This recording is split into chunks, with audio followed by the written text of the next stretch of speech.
good basis for her confirmation. I mean, she had a career as a Westchester DA, but for the last 20 years or so, she has been a TV personality who has really spouted some pretty bizarre things. And apparently, among those, she's an election denier. Now, I was the United States Attorney for the District of Columbia.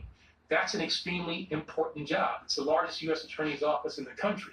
And you need somebody there who's going to be a lawyer for the people and not an arm of the president.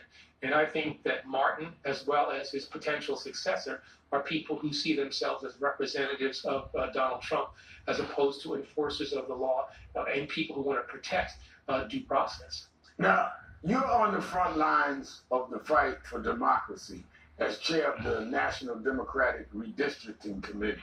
This week, we got good news out of Alabama, where a panel of 3 federal judges ruled the state must maintain a Voting Rights Act compliant congressional map. And in Florida, where a bill to require proof of citizenship to patent after a Trump executive order failed to advance in the legislature. However, there is real fear that bills similar to the Florida measure are gaining momentum in other states, and that this Trump administration will continue to do what it can do to interfere with how elections are conducted. What's your level of concern about this right now?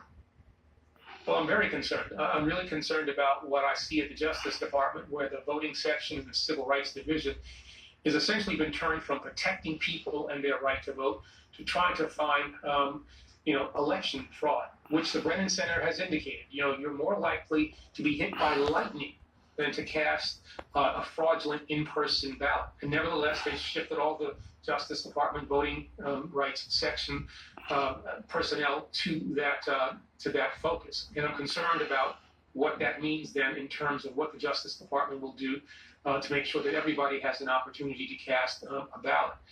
Then you see this executive order from the president. He tries to claim that he's going to change the whole electoral process in the states as well as with regard to the federal elections. And the president simply doesn't have that power. States govern their own electoral processes, and Congress is the prime determinant as to how federal elections are run.